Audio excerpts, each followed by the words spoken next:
जय श्री कृष्णा प्रिय भक्तों, आज हम सुनेंगे वैशाख मास कथा का अध्याय 5।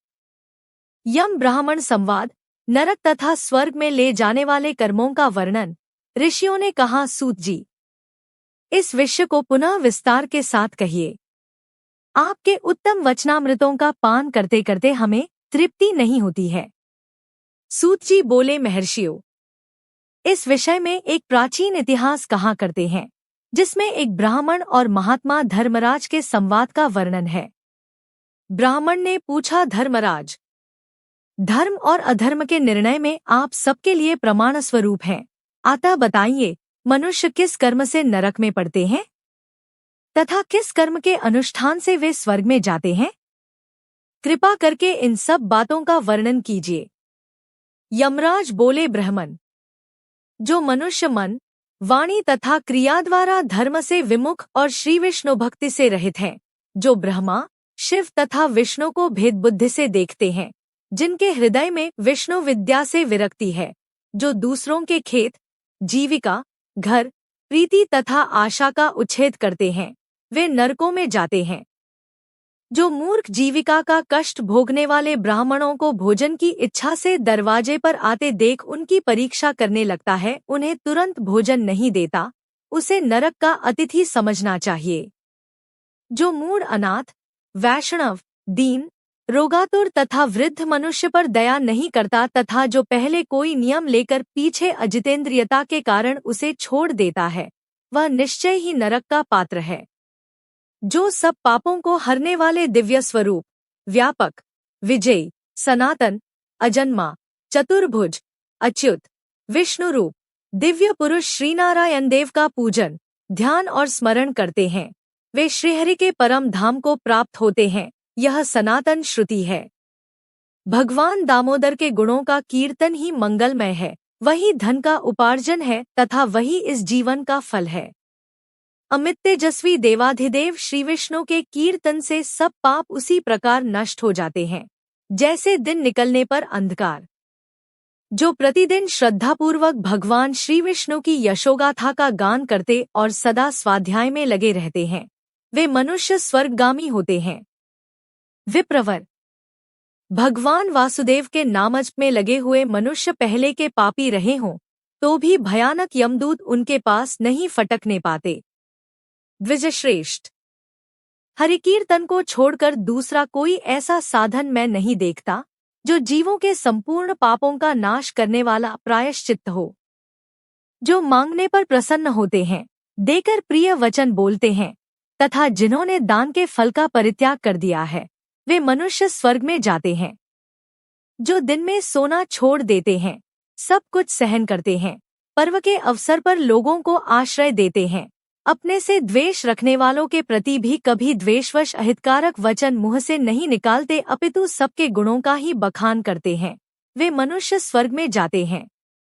जो पराई स्त्रियों की ओर से उदासीन होते हैं और सत्वगुण में स्थित होकर मन, वाणी अथवा क्रिया द्वारा कभी उनमें रमण नहीं करते, वे मनुष्य स्वर्गगामी होते हैं। जिस किसी कुल में उत्पन्न होकर भी जो दयालु, यशस्वी, उपकारी और सदाचारी होते हैं, वे मनुष्य स्वर्ग में जाते हैं।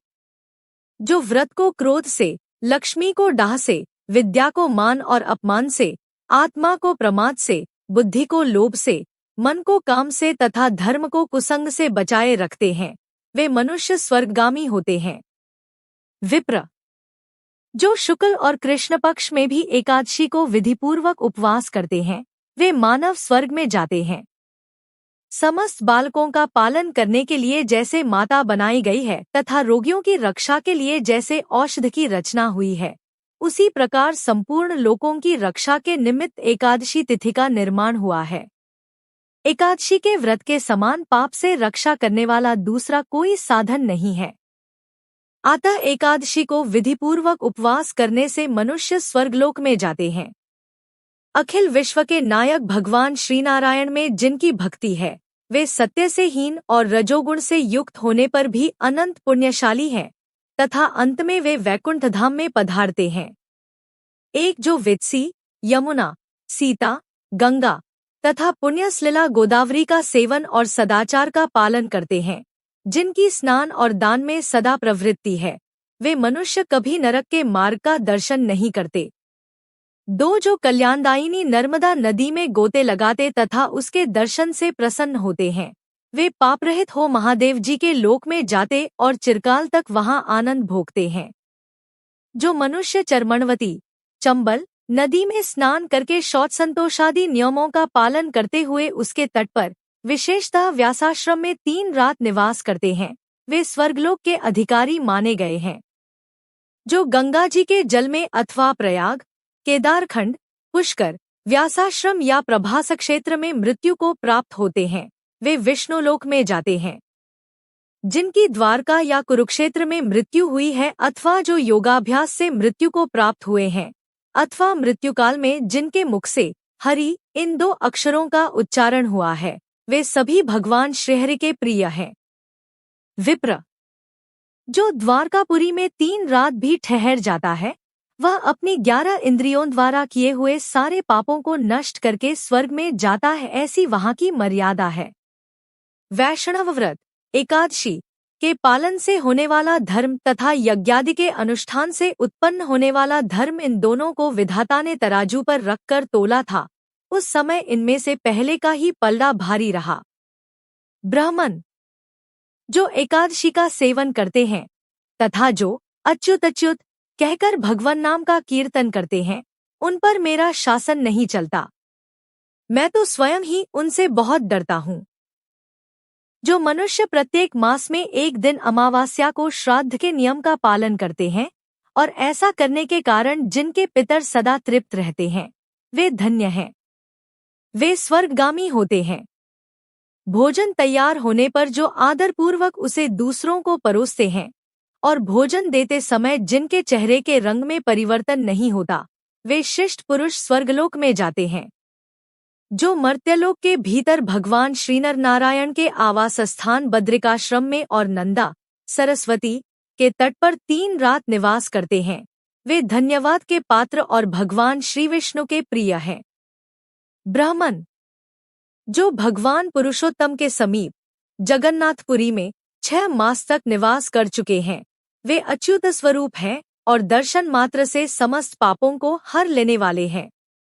जो अनेक जन्मों में उपार्जित पुण्य के प्रभाव से काशीपुरी में जाकर मणिकर्णिका के जल में गोते लगाते और श्री विश्वनाथ जी के चरणों में मस्तक झुकाते हैं, वे भी इस लोक में आने पर मेरे वंदनीय होते हैं।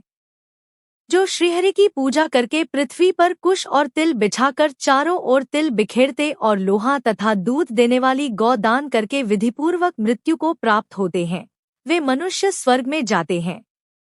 जो पुत्रों को उत्पन्न करके उन्हें पिता पितामहों के पद पर बिठाकर ममता और अहंकार से रहित होकर मरते हैं, वे भी स्वर्गलोक के अधिकारी होते हैं।